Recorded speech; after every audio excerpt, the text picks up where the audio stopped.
Omen has forced, nay, encouraged me to finally check out the entirety of the Omen franchise, and I thought, why not rank them?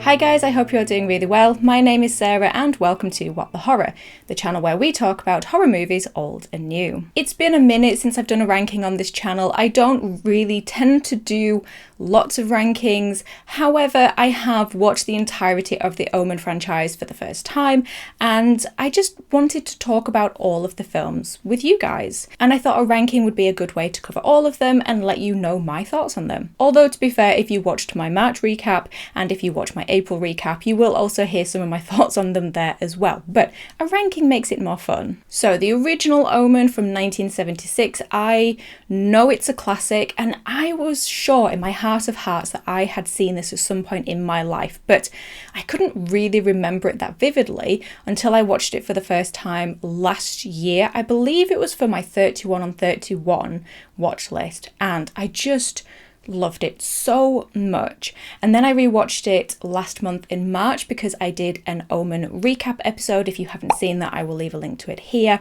And it just instantly took a spot in my favourite horror movies of all time. I have a thing for horror from the 1970s.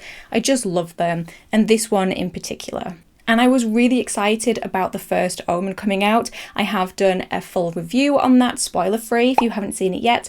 Again, I will leave a link to it here and perhaps at the end of this episode as well. But I was really looking forward to seeing this one because of how much I love the original, The Omen.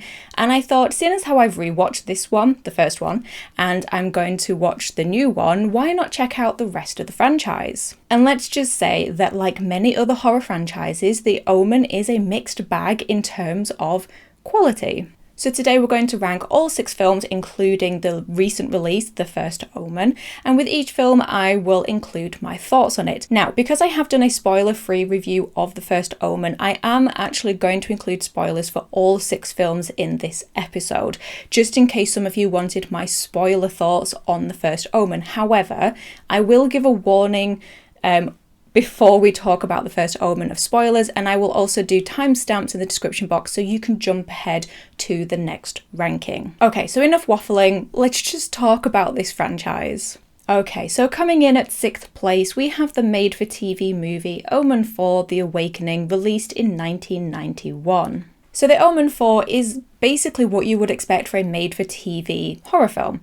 The acting, the special effects, the story are all pretty basic. In fact, the story is essentially a retelling of the original. This is not a reboot or a remake, but it follows the original story almost beat for beat. You have a couple who, well, actually it is slightly different in the fact that the couple cannot conceive, so they choose to adopt. Both the mother and father are aware that it's not their blood child, but they adopt it. There's things like the child being around animals and them getting distressed. There's one where the mother is playing with the child and they go missing, and I don't know, it's just the mother becomes aware that there's something wrong. There is a strange connection between them. There's visits to the church and priests, but there is much more emphasis on, I would say, like new earth and new worldly things like auras and crystal power rather than religion. Religion is still in there, the Book of Revelations is still referenced, but much, much lighter, and it is a lot more new agey. The little girl, Delia, is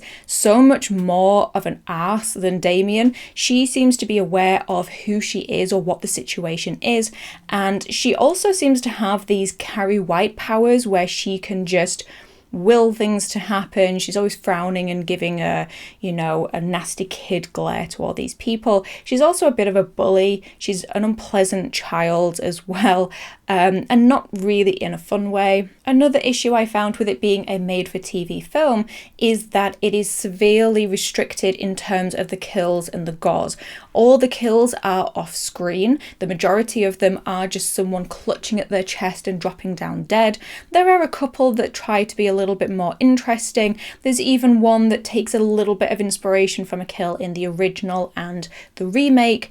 But yeah, everything is off screen and a lot of it is the same. One of the worst things, without a doubt, about this film is the score. I'm not kidding that in parts The music they use sounds like it should be scoring a cartoon or a children's TV series.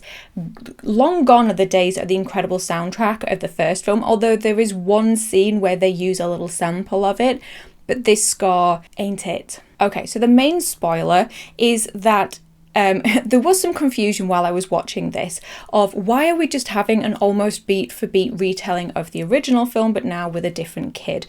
You know, it's clearly an Omen film, but why is it called The Omen 4? This isn't linking to the original 3 films in any way until the end.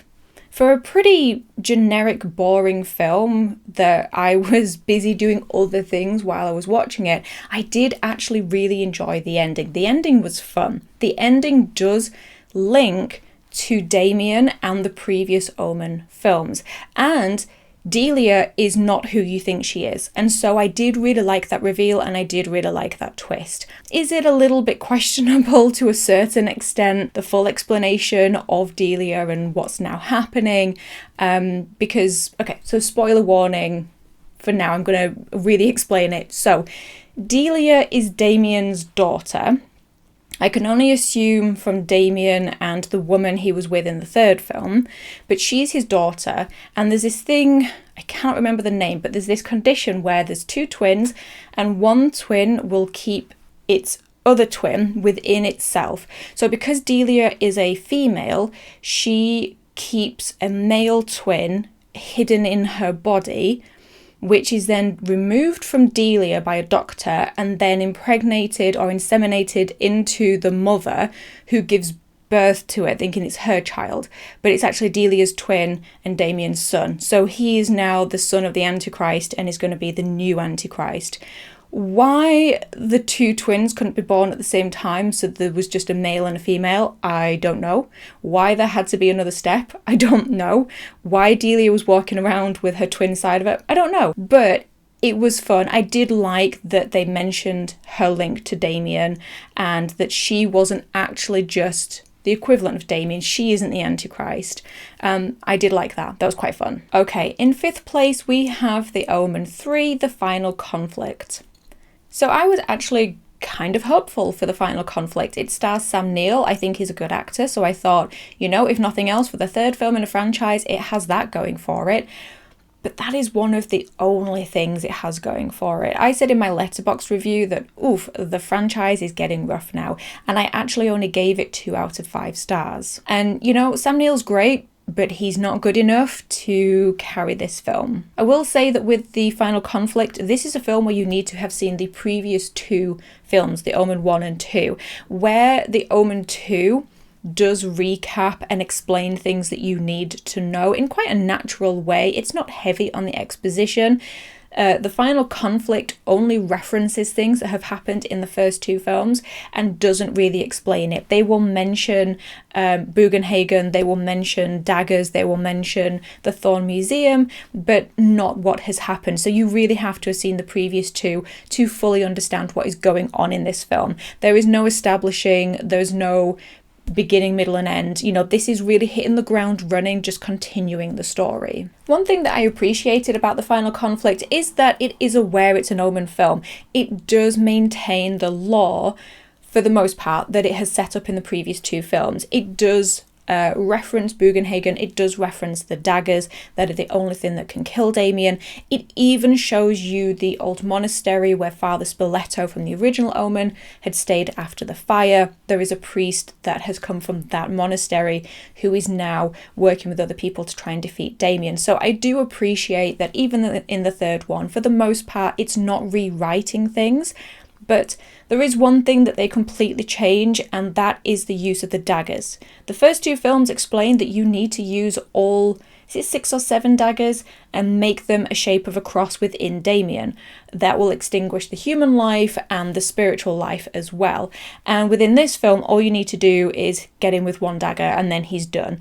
And so I feel like that's such a basic requirement. This is the only thing that will wipe out the Antichrist, and you're now changing this, and it's a lot easier, I think, to get him with 1 dagger than it is all 6 or 7. Another thing I quite liked about The Final Conflict is that, you know, whether you're religious or not, there is still an enjoyment to have with these films. And I think that it's asking you to believe, well, not believe, but within the film, believe that the Antichrist is real, heaven and hell, the devil and everything like that. And so with this one, it really leans into religious references, and there's not just the Antichrist. Okay, spoilers, there's the second coming of the big JC. There were a couple of problems with the Omen, the final conflict, though. One of them is that in the previous two films, there have always been multiple interesting characters, to the point that Damien is not at the forefront or not the most interesting or dynamic or charismatic character. It is fun watching most people who are having their moment on screen. With the third Omen, the only interesting person is Damien, and even then, he's not that captivating. I'm sorry. It's, I like Sam Neill, but it's not captivating enough to fully hold my attention. And when he's not on the screen, you're left with some pretty average characters. Another thing I didn't like is, for some reason, there is this negative comment, this negative slur towards a transgender woman in the film, and I don't know if it's the film or if it's because it's Damien and his lackey that say it. It's the film saying, look at what dicks these two men are. But even for a film in 1991, watching it now, it's like, oof. In fourth place, we have the Omen remake/reboot from 2006. Okay, so the Omen remake, I don't hate. It is not a literal shot-for-shot, scene-for-scene remake like the Psycho remake. This one is very quickly establishing with its audience this is not going to be exactly a shot-for-shot remake, because they changed the opening. The opening is not Robert going to the hospital in Rome. The opening is religious men, from bishops to cardinals to the Pope to priests in the Vatican City. They've seen a comet appear. They know that this is part of the warning of the coming of the Antichrist. And as it's a film made in 2006, it really leans into and highlights the just horrific events that had happened building up to that. You think about the early noughties, it was a pretty rough time around the world with natural disasters and man-made things as well. So it really leans into that, using these events as a way to say, look, this is the foreshadowing of the coming of the Antichrist. And like I said, it is not shot for shot. There are some bits that are literally lifted out of the film, but there are other bits that are either done differently or have more information added into it, or there is new stuff added into it as well, like this beginning. This beginning is a very front-facing, front-loaded exposition of this is what this film is about, and this is, not why it's happening, but how it's coming about. Another way to make it different is that they actually sort of swap the roles of the parents. So while in the original Omen, Kathy knew there was something wrong, but was very, she was reluctant, delusional to, accept that there was something wrong with Damien, and it was really Robert that was pushing to investigate things. In this film, the roles are reversed, because again, this was a thing in the early 2000s where men in horror movies just didn't believe their wives. Women were not believed in horror movies then. And so Kathy is now the one who's saying there's something wrong, and she's not believed by Robert. She's, basically told to chill out. The acting is really, really good in this. I mean, you've got Julia Stiles, again, the mother of a demonic child. She is always fabulous. You have Liev Schreiber, is he called? Liev Schreiber. He's great as Robert. He has this, there's a scene where he meets Pete Postlethwaite's Father Brennan, and just the silhouette and his walking, he's a man who has a lot of presence about him. And so this guy who has adopted the Antichrist, he's in politics, he's a man of power, this is what the Antichrist wants to inherit. I really thought that this actor, Liev Schreiber, really inhabited Robert Thorne. He was never going to be quite Gregory Peck, those are some big shoes to fill, but he's certainly a presence in the film. But speaking of Pete Postlethwaite, he is an incredible actor, R.I.P., but he is criminally underused in this film. Father Brennan is one of my favourite characters in the original, played beautifully to perfection by Patrick Troughton, and again, big shoes to fill, but Pete Postlethwaite is an incredibly strong actor. He's an incredibly strong character actor, and if anyone could have done it, he could have done it. And instantly, with his look, his voice, his manner, he's very different to Patrick Troughton's. He's making it his own. But there were some incredible scenes between Robert Thorne and Father Brennan in the original, and this is really trimmed down. The bit where they meet and Father Brennan is saying a wife is in danger, she's pregnant, and, you know, he wants your power and your wealth. All of that was really, really trimmed down. And that, to me, was a major failing of this film, because not only did it cut out a lot of the Father Brennan stuff, but it also really trimmed down another of my favourite aspects of the first one, which is the character of the photographer Keith Jennings. On the sideline, he has seen that there are shadows and images in his photos that are foreshadowing the deaths of characters. And so he's sort of following Robert around, and then he reveals all to Robert. Him and Robert meet, they get involved, and they start to investigate together. I like that that is drip-fed through the original, and it's not here. He's still there, and he takes a picture of Father Brennan and sees a light or a shadow in the photo, but there's none of the seeing it in the photos of the nanny. And the nanny scene as well, again, really trimmed down. There's no build-up.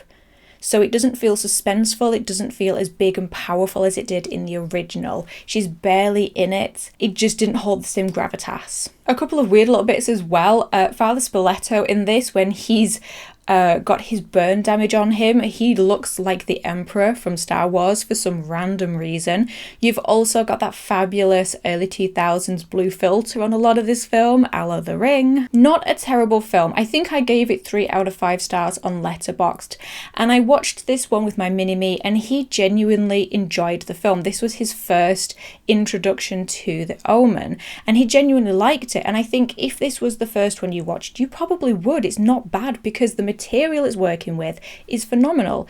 But for me, if I'm going to watch an Omen, I'm going to watch the 1976 Omen. Okay, in third place we have Damien, The Omen 2. So Damien Omen 2 is definitely a really, really solid sequel. Could be one of the strongest horror sequels out there. I mean, you know, it's not hitting the high notes, but I was surprised. And to be honest with you, I think a big part of that is because it was made only 2 years later. This is from 1978. So it still is set in England. It still has the 1970s aesthetic and look and feel of the lights, the colours, the camera quality.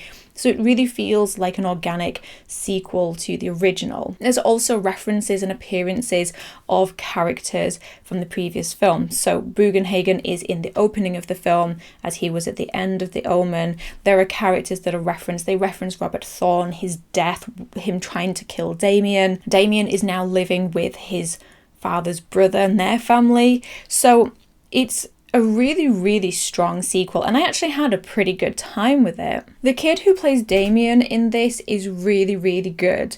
I can't remember his name. Jonathan Scott Taylor. He does an incredible job with this. He's like is he 12 going on 13? He's a cocky young lad because he's from a rich family. He's confident and you know, rich and popular and all this kind of stuff. And so there's that cockiness of him throwing his weight around, his authority around. But then as the film progresses, he discovers who he is. He's introduced to the Book of Revelations, and he realizes that he is the Antichrist. And now you have this character going on this journey of, it's almost like the 7 stages of grief, where he's in denial, he is angry, he, you know, refuses to believe it, but then he comes to terms with it by the end of the film. And so you've got quite a range from this child actor, which was really, really good. Another highlight for me, which is, it's something that I didn't actually realize until about halfway through the film, but Lance Henriksen is in it. He's a sergeant at the military school that Damien is at. Is he a sergeant? Yeah, he's Sergeant Neff. And I didn't realize it was him at first, because it's about, 10 years before Aliens. He does look a little different. He's a lot younger, but brilliant performance. I love him, whatever he's in. Now, The Omen 2 does dragging parts for me. It's quite a long film, and there are moments where I was losing focus and I could feel myself wanting to reach for the phone to do something different. But that's only in a couple of parts. For the most part, this is quite an interesting film. And the most interesting thing about it for me personally is that despite it feeling like a natural member of the Omen franchise, a natural sequel, it goes down a different route. It kind of becomes a little bit of a slasher film. And there are multiple kills, people being killed off by this unseen person or entity, and so it feels much more like a slasher. And also it has a little bit of an Italian feel to it, a little bit of a giallo feel to it, some really luscious visuals in it, and the kills are really good. They're really inventive, they're really varied. There are some of my favorite kills in the franchise within this one. Really varied, really inventive. In second place, we have the newly released The First Omen. That's right, the newly released prequel is second in my ranking. This is a really, really good film. I rated it 4 out of 5 stars and a heart, and I can imagine it being one of those that on a rewatch and with more time, it might go up to 4.5 stars, like it's the film that it is a prequel to. It is a visually beautiful film. The cinematography, the angles, the shots, the settings as well, the costuming, everything about it is so beautiful. I said in my review that this is one that I think is worth seeing on the big screen because of the visuals, and the sound as well is just absolutely stunning. Really strong soundtrack like the original, but it also has a really good score, but they're using a lot of the sounds from the church, a lot of praying, chanting, singing from the nuns and the priests and things like that, which is really, really good. Okay, so I am going to get into spoiler talk with this one, so if you haven't seen The First Omen yet, then skip ahead to the next timestamp. So, I said in my review that the thing with The First Omen is it is really restricted by the fact that it is a prequel to a film or a story where we know how it happens. We know The First Omen is going to end with the birth of Damien, because that is how the Omen begins. And so it is hindered by having to follow to that point, but what happens to get to that point is its own free reign. It has the opportunity to be really original with this story. I did say, though, that within that, it was a little predictable. I did see where it was going, and that is that it was not the younger girl who was going to give birth to Damien, but that it was actually Nell Tiger-Free's character, Margaret. I have heard that not everybody figured this out, and I'm really happy for them that they got that reveal, but for me, I'd already kind of assumed that from the beginning, even before the trailer, even just seeing an image of this character, I thought, well, she's the main one and she's not mentioned in The Omen, so if she's a good guy who is trying to prevent this from happening, she would be a character that was in The Omen, but she's not. She's never mentioned. So either she's a good character that dies, or she's a good character that is the mother of Damien and who, so we know, dies. But it didn't take away my enjoyment of it, even though I knew it was going to be her. I was able to get lost in the story, in the visuals, and the acting. Oh my goodness. Such strong people in this, but Nell Tiger-Free deserves an award. Her delivery of her lines, but also her physicality. There is a scene where her pregnancy takes seed, sort of happens, develops, I don't know, whatever you want to say. The pregnancy occurs, and she's doing these physical movements which are almost animalistic, and it's just incredible. I loved Ralph Ineson's version of Father Brennan. Like I said before, he's one of my favourite characters in the franchise. So he was doing his own thing, but it was linked enough, which was really nice. The ending, I don't know what to think about that, because now we know that the mother is actually alive and that there was a twin, there was a girl, and you know, this is never mentioned in any of the franchise, so I don't know if they've set this up because if this film is successful, they can then make a sequel to this that is like a sister film to The Omen. It can like branch off, or perhaps they're going to make their own alternate timeline of The Omen, redo The Omen, and then include the character of Margaret and Damien's sister. But really, really loved The First Omen. It was a lot. There was a couple of scenes that I struggled to watch. I had to look away from them. so I didn't fully know what went on in those moments, but everything was done so well. I think I did like it slightly more than Immaculate, but I've given them both a 4-star, but I think I like this slightly more. And of course, through process of elimination, in my first spot, we have the original, The Omen. Like I said in the beginning, this has become one of my favourite horror films. I really, really love everything about it. It's not a perfect film, it's still only a 4 out of 5 stars for me, but I just have such a good time. There's such strong performances in it. I love the story, the idea of it. It's so sinister, isn't it? The idea of this family being targeted and they just plant this child in there. They remove theirs and plant their own child in for, you know, evil purposes, the work of Satan. It's such a nasty, sinister story, and that alone is bad enough, but then all the deaths around it as well, the atmosphere that is built, the difficulty of Kathy bonding with Damien, and Robert's loss of his wife, and then this realization that this child he's been raising for 5 years, he now has to off. Incredible kills and deaths, you know. Keith Jennings is of course an iconic one, and Father Brennan's as well is wonderfully done. Incredible characters, incredible delivery, wonderful setting and use of the settings of England but also of Rome as well. And I think that is something that I really love and appreciate of both The Omen and The First Omen, and even the remake to a point, is they have more varied settings, and you know, Rome and the Vatican and everything like that. It's so beautiful that anything set there instantly makes a film more interesting for me. There isn't much else that I can say about The Omen because it is a classic film. It's up there with things like The Shining and The Exorcist. I'm sure it's a lot of people's favourite films, but it really has made me come to love this franchise as a whole because I love this lore, I love this character. That's why I still had fun with The Omen 2 and 3. That's why I had a little bit of fun with the ending of Omen 4 once it linked back.